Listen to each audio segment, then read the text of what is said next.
Okey, sebenarnya masih ramai lagi yang tak tahu apa fungsi live pada foto di iPhone sebenarnya. Okey, kita cuba klik titik di atas ni.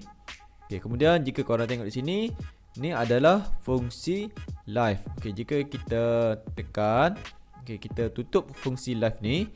Jika kita tekan balik, kita on fungsi live ni. Jadi, apa sebenarnya tujuan fungsi live ni pada iPhone?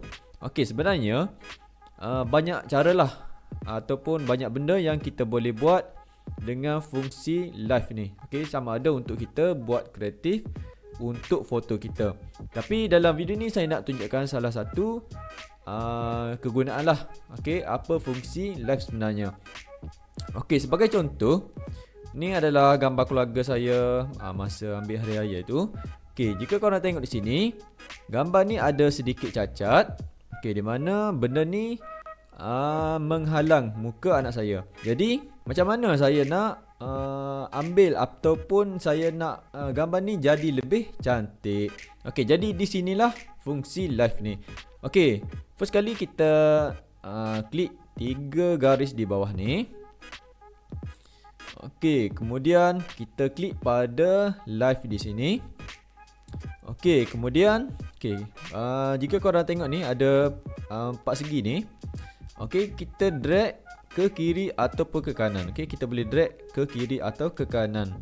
Okey, untuk kita cari momen atau gambar yang paling cantik lagi lah.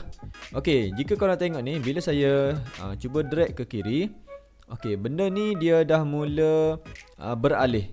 Jika tak ada fungsi live, kita tak boleh nak edit ataupun gerak benda ni. Okey, jadi bila kita dah jumpa gambar yang terbaik ataupun momen gambar ni yang terbaik, okey, kita klik je make key photo untuk jadikan gambar ni sebagai ataupun momen ni sebagai momen yang utama. Okey, jika kita tengok gambar yang asal tadi, okey, ni adalah gambar yang asal ataupun gambar yang original.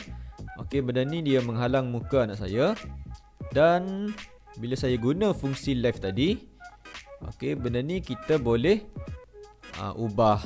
Okey, jadi ni adalah salah satu fungsi live yang ada pada iPhone.